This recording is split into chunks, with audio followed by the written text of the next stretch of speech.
You have specific objects for generating detailed drawing models. Select the Elevation View object.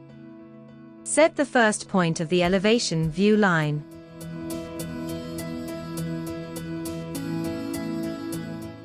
Indicate the observation direction.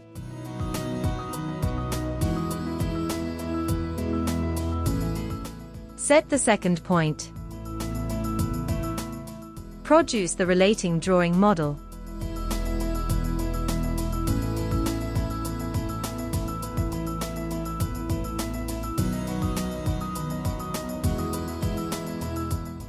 Repeat the operation to create other elevations.